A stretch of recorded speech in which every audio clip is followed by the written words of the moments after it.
எப்படி இருக்க? நல்லா இருக்கேன், நல்லா இருக்கேன். வா.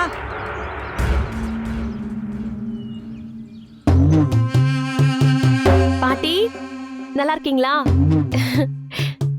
இந்தா போய் டீ போட்டு எடுத்துட்டு வா. சரிங்க பாட்டி. வா.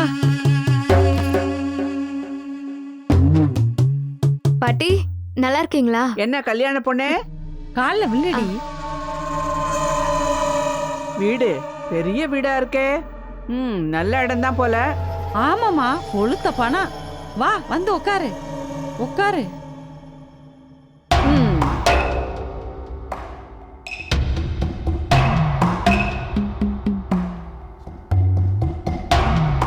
பாகியலட்சுமி, அவங்க கிட்ட எவ்வளவு இருக்குங்கிறது முக்கியம் இல்லை. நமக்கு கிடைச்சது பர்மனண்டா இல்ல டெம்பரவரியான்னு தெரியணும். வீடு யார் பேர்ல இருக்கு? அஞ்சலி பேர்ல தானபத்திரம் எழுதி இருக்குமா, இன்னும் ரிஜிஸ்டர் பண்ணல.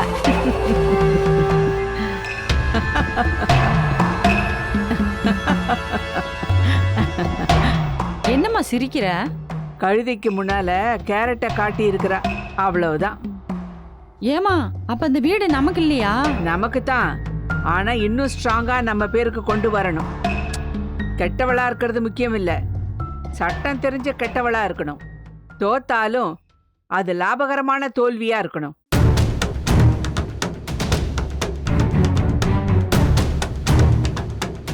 நான் உன் அளவுக்குலாம் இல்லம்மா. நான் இப்ப வந்துட்டேன்ல, நான் பாத்துக்கிறேன். சம்மந்திய மாட்ட வீட ப்ராப்பரா எழுதி வாங்கணுமா? இப்போதைக்கு வேணாம். மகுடிக்கு பாம்பு மயங்கி ஆடுற வரைக்கும் அது கடிச்சிருமோன்னு பயப்பட தேவையில்லை. அதே மாதிரி உன் சம்பந்தியும் மருமகனும் அஞ்சலி அழகுல மயங்கி கிடக்கிற வரைக்கும் பிரச்சனையே இல்லை. அஞ்சலி அழகுதாமா நமக்கு அதிர்ஷ்டம். பைத்தியக்காரி. அழகு தற்காலிகம், அதை ஆயுதமா பயன்படுத்தணும், ஆட்சியா மாத்த முடியாது. நாம ஒரு இடத்துக்கு போனா அந்த இடத்த ஆளணும்.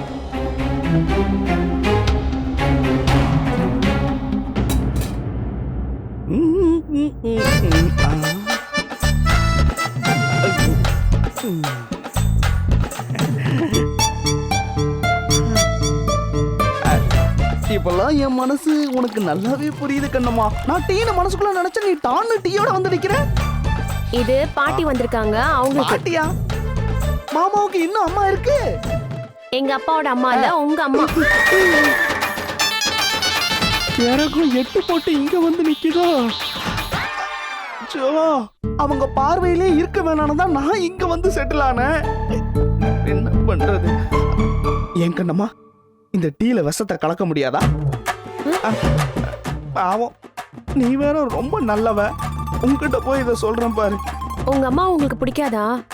எனக்கு அவங்கள பிடிக்கும், ஆனா அந்த கிழவிக்கு தான் என்ன பிடிக்காது. என்ன பண்றது? சரி விடு, எதிர்கொள்வோம். வா. நான் சொன்னதெல்லாம் புரிஞ்சது இல்ல? சரிம்மா, அடடே, அவ்வளவுதான். அம்மா, வாங்க வாங்க. அங்க பாதி என்ன பண்ணிக்க, நீங்க வரேன்னு எனக்கு ஒரு வார்த்தை சொல்லிருக்கலாம்ல. கார் எடுத்துட்டு வந்து நானே உங்களை கூட்டிட்டு வந்திருப்பேன்ல. சொல்லாம கொள்ளாம வர்றதுதான்டா என் திட்டம். உன் அக்கா புது வீடுன்னு சொன்னா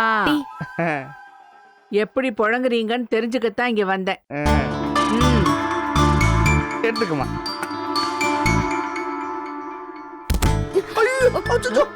பாத்து விழுந்துரு போறேன். டேய் கணபதி, பதட்டம் பலமா இருக்கு. அது வேற ஒண்ணும் இல்லம்மா, தவறி சோஃபால கிஃபால. நீ டீ குடிமா, டீ குடிமா.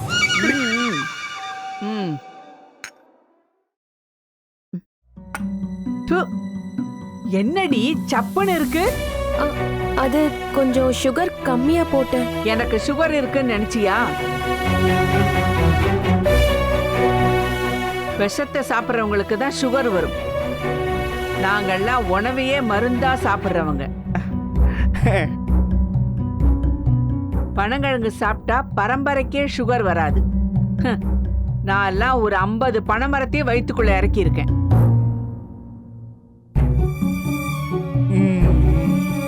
கொடுங்க பாட்டி, சக்கரை போட்டு எடுத்துட்டு வந்துடுறேன். பரவாயில்ல, போய் என் பையில படிகம் இருக்கு, அதை எடுத்துட்டு வா. படிகமா? எச்ச துப்புறதுடி, பேக்ல இருக்கு, எடுத்துட்டு வா. சரி பாட்டி.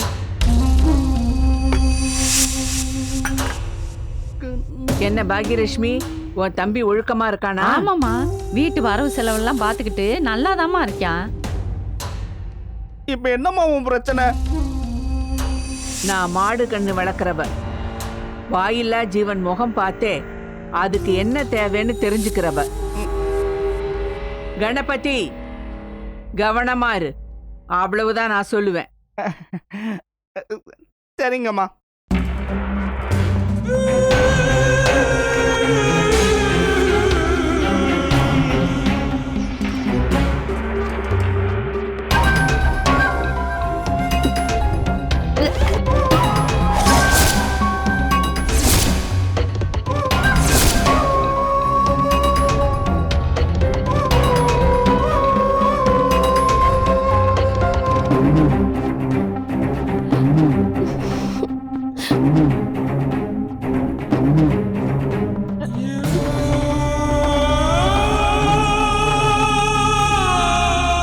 இந்தாங்க பாட்டி. ஏண்டி மூஞ்சிய சுழிச்சுக்கிற? அதெல்லாம் ஒண்ணும் இல்ல பாட்டி. ஏன் பாக்கியம், 25 ஏக்கர் நிலம் உள்ளவனுக்கு வாக்கப்பட போறோங்கிற திமிரா இருக்குமோ? ஆமா ஆமா, இருக்கும். அப்படிலாம் இல்ல பாட்டி, நான் எப்போதும் போல என் வேலையை செஞ்சுட்டு தான் இருக்கேன்.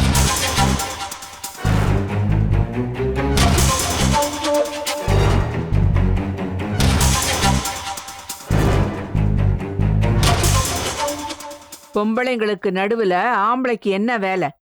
அவர் ஏன் வந்திருக்காருன்னு கேளு. பொம்பளைங்களா இருந்துட்டா நடுவுல ஆம்பளைங்க வர வேண்டிய அவசியம் இல்ல.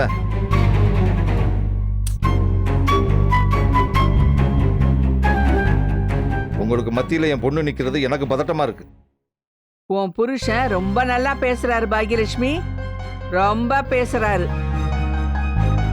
இப்ப எங்க அம்மா என்ன பேசிட்டாங்க உங்க பிள்ளைகிட்ட? இப்ப எதுக்கு இங்க வந்து தேவையில்லாம மூக்க நுழைக்கிறீங்க? கண்ணம்மாவை நாங்க ஒண்ணும் பண்ணிட மாட்டோம், நீங்க போலாம். அப்பா நீங்க போங்கப்பா, போங்கப்பா, போங்கன்றல்ல. என்னடி உங்க அப்பா எல்லாத்துக்கும் ரொம்ப ரோஷப்படுறான்? சொல்லி வை, எனக்கு சத்தமா பேசுறதும் பிடிக்காது, சமமா பேசுறதும் பிடிக்காது. அஞ்சலி கல்யாணம் வரைக்கும் நான் இங்கதான் இருப்பேன். எனக்கு அடங்கி ஒடுங்கி நடக்கணும், புரியுதா?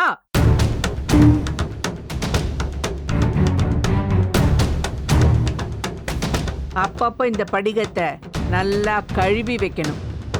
சும்மா பளிச்சுன்னு முகம் பார்க்குற மாதிரி இருக்கணும், இல்லைனா என்னோட வேற ஒரு முகத்தை பார்ப்பேன்.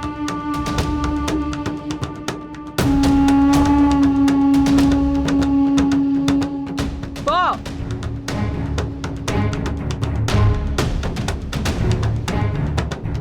ஏமா, 4 வார்த்தையில அப்படி புள்ளைய ஆட வச்சிட்டியம்மா. எங்க போனாலும் ஆட்டம் நம்ம ஆட்டமா தான் இருக்கணும். அதுக்கு தான் சின்னதா ஒரு காட்டு காட்டினேன்.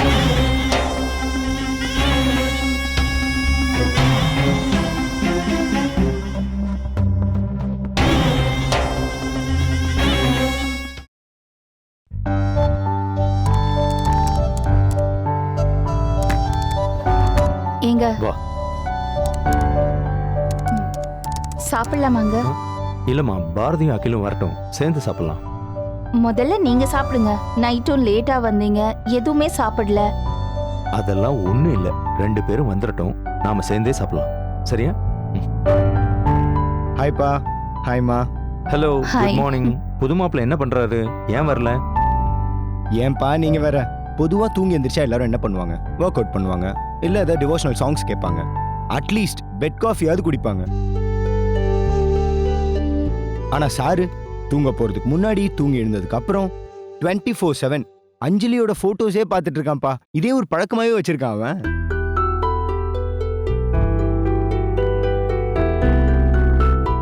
சும்மா பார்த்தா பரவாயில்லமா, அந்த போட்டோஸோடயே பேசிட்டு இருக்கான். இதை தவிர நம்ம தம்பி இப்போதைக்கு எதுவும் பெருசா எதுவும் பண்ணல.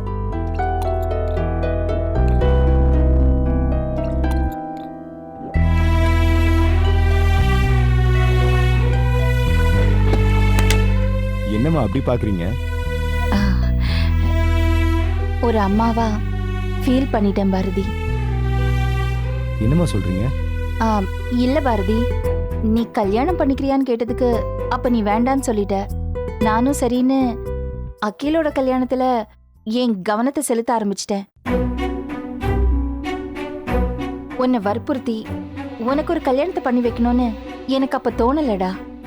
ஆனா இப்போ எப்படியாவது கம்பல் பண்ணியாச்சும் உனக்கு கல்யாணம் பண்ணி வைக்கணும்னு எனக்கு தோணுது. ஆமா சௌந்தர்யா, எனக்கும் அப்படிதான் தோணுது. இப்பயாச்சும் உங்களுக்கு புரிஞ்சுதேப்பா. அகிலன் கல்யாணத்தை சைலண்ட் மோட்ல போட்டுட்டு பாரதிக்கு பொண்ணு பாக்குறத ஆக்டிவ் மோட்ல கொண்டு வாங்க. இல்லம்மா,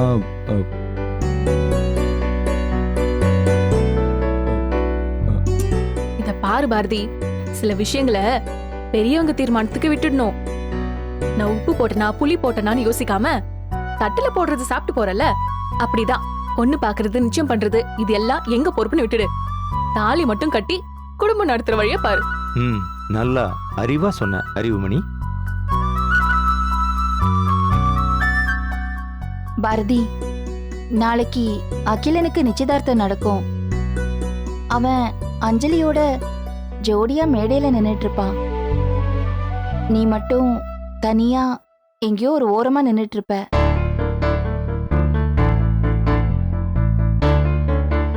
பொண்ணு மாப்பிள்ள ஜோடி பொருத்தத்தை பத்தி வந்தவங்க எல்லாரும் பெருமையா பேசிட்டு இருப்பாங்க. ஃபங்க்ஷனுக்கு வந்தவங்க எல்லாம் உன் கல்யாணத்தை பத்தி கேக்குற கேள்விக்கெல்லாம் நீ பதில் சொல்லிட்டு இருப்ப. அத பாக்குறதுக்கு எங்களுக்கு கஷ்டமா இருக்காதா?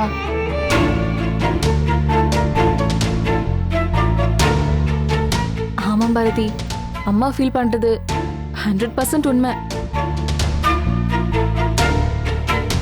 கல்யாணத்துன்னு கேக்குறவங்களுக்கு பதில் சொல்றதை விடு, கல்யாணத்துக்கு அப்புறம் அகிலனும் அஞ்சலியும் இருக்கிற இதே வீட்டுக்குள்ள நீ மட்டும் தனியா இருக்கிறது நினைச்சா எனக்கே திக்குன்னு இருக்கு.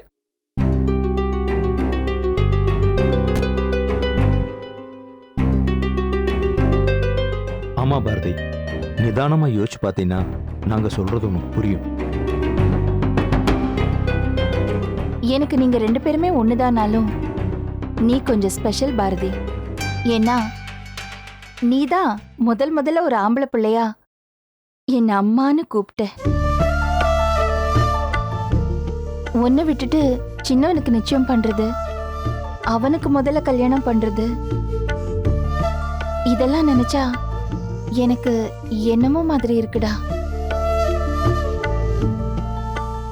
பாரதி, இத பார், நிச்சயத்துக்கு வர்றவங்க ஏதாவது பேசுவாங்களோங்கிறதுக்காகவோ இல்ல அண்ணனுக்கு கல்யாணம் முடிச்சிட்டு தான் தம்பிக்கு கல்யாணம் முடிக்கணுங்கிற சம்பிரதாயத்துக்கு கூட இல்ல. உன்னை பெத்து வளர்த்த அம்மா அப்பாவுக்காக அவங்க சந்தோஷத்துக்காகவாவது ஒரு கல்யாணத்தை பண்ணிக்கேண்டா.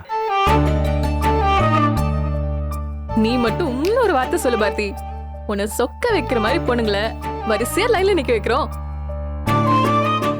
அகில் நிச்சயத்தை கூட நம்ம தள்ளி வச்சுட்டு உனக்கு அஞ்சலியை விட ஒரு நல்ல அழகிய பார்த்து நான் உனக்கு கல்யாணம் பண்ணி வைக்கிறேன்டா. நீ என்ன சொல்ற பாரதி? அவன் அமைதியா இருக்கான், நாம தான் புரிஞ்சுக்கணும். இல்லப்பா, நீங்க அப்படி பேசுறதுதான்ப்பா எனக்கு கஷ்டமா இருக்கு. அதனாலதான் நான் அமைதியா இருக்கேன். எனக்காக அகில் கல்யாணத்தை தள்ளி போடணும்னு நினைக்காதீங்கப்பா.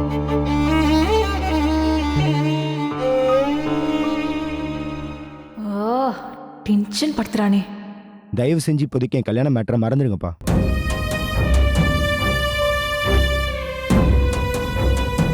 அப்படி இல்லைன்னா என்னவே மறந்துடுங்க.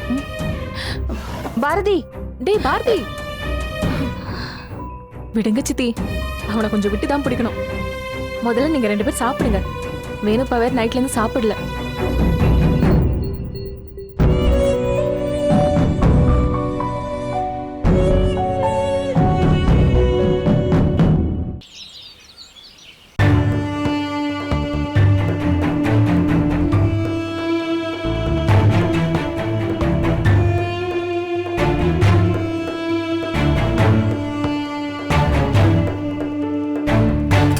என்னம்மா கல்யாண பொண்ணு, கல்யாண கலையே உங்ககிட்ட இல்லையே. இப்ப என்ன பண்ணணுங்கிற?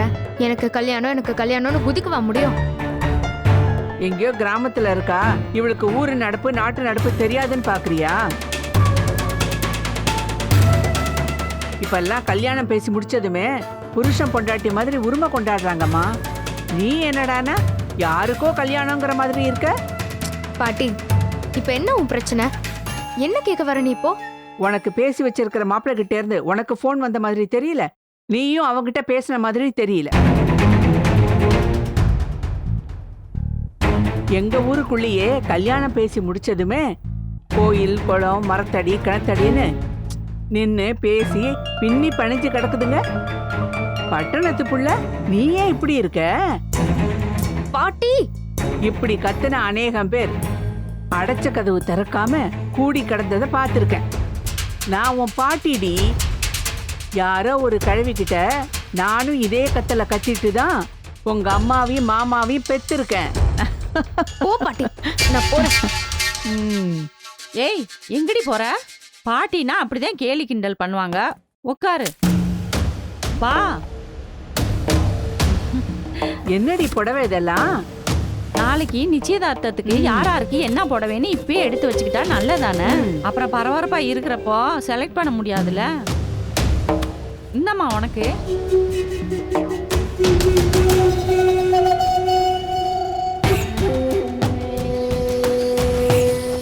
இன்னும் ஒரு 1000 ரூபாய் கூட போட்டிருந்தேனா நல்ல புடவையா எடுத்திருக்கலாம்ல. ஏன் உன் புருஷன் அதை கூட தரமாட்டானா? ஆமா, அப்படியே உன் மருமையை எடுத்து கொடுத்துட்டாலும் இது அஞ்சலியோட மாமியாரு சௌந்தர்யா அம்மாவோட செலவு. என்ன வேணுமாலும் எடுத்துக்கேன்னு சொன்னாங்க. எல்லாருக்கும் புடவை எடுத்தோம், அப்படியே உனக்கு ஒன்று சேர்த்து எடுத்தேன். எல்லாம் என் பேத்தியோட அதிர்ஷ்டம். என்ன மூத்த மருமகளா போயிருந்தா ஆட்சி அதிகாரத்தை கைப்பற்றிருக்கலாம். சரி, இப்ப என்ன முதல்ல போறவோ யாரை எப்படி கைக்குள்ள போட்டுக்கிறதுன்னு கத்து கொடுத்துருவோம். என் மனசுல இருக்கிறது உனக்கு எப்படி பாட்டி தெரிஞ்சது? நானும் இந்த வீட்டுக்கு மூத்த மருமகளா தான் போகணும்னு விரும்புறேன். அஞ்சலி, நாளைக்கு இந்த புடவை தானே கட்டிக்கிற போற. செலக்ட் பண்ணிட்டேன்னா ப்ளவுஸ் எல்லாம் செட்டா எடுத்து வச்சிருவேன். மா நிச்சயதார்த்தத்துக்கு தானேம்மா, அதுக்கு எதுக்குமா புடவை எல்லாம்? நான் உன்னை ஸ்பெஷலா பார்த்து வச்சிருக்கேன், நான் அதே போட்டுக்கிறேன். என்னடி வலுத்த குடும்பத்துல கல்யாணம் ஆகி போற திமிர்ல அம்மாவையும் பாட்டியையும் தூக்கி எறியறியா?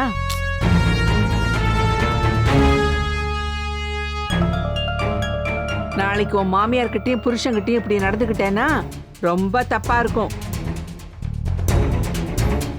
காசு பணம் இருக்கிறவங்க ஆடுற ஆட்டத்துக்கு முன்னாடி உன்னால திமிரவும் முடியாது, உன்னால தெரிக்கவும் முடியாது.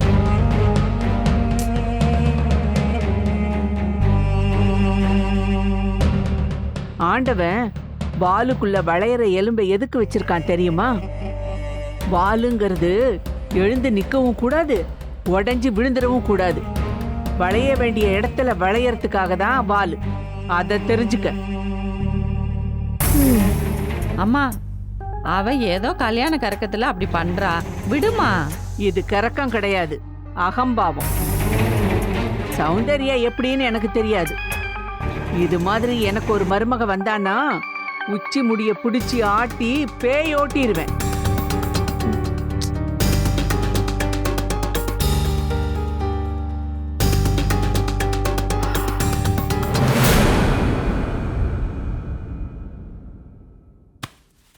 ஏய், இந்த புடவை நல்லா இருக்கடி, இத கட்டிக்க.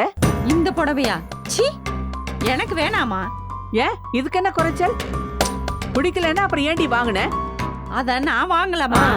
கண்ணம்மா, இங்க வீணா போனவ ஒருத்தி இருக்கால, அவளுக்கு அவள மாதிரியே ஒருத்தன் கொரியர் அனுப்புனது. சித்தி, என்ன பத்தி நல்லா தெரிஞ்சிருந்தோம் ஏன் திரும்ப திரும்ப அப்படியே பேசுறீங்க? எனக்கு இது பிடிக்கவே இல்ல. ஏய், என்ன கண்ணம்மா சத்தம் ஜாஸ்தியா இருக்கு?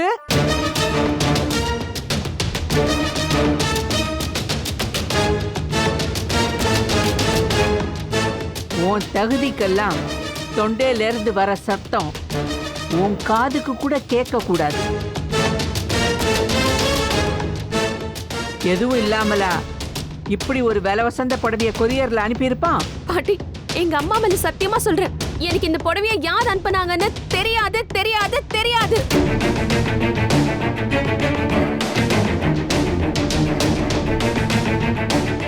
புடவை இருக்கிறதுனால தானே என்ன தப்பா நினைக்கிறீங்க?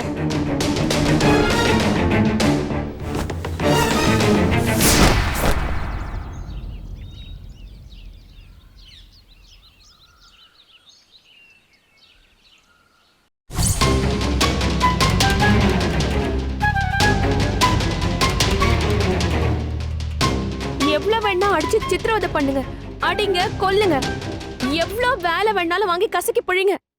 நான் வேண்டான்னு சொல்லல. ஆனா இப்படி மானபங்கமா பேசாதீங்க. செத்துலாம் போல இருக்கு.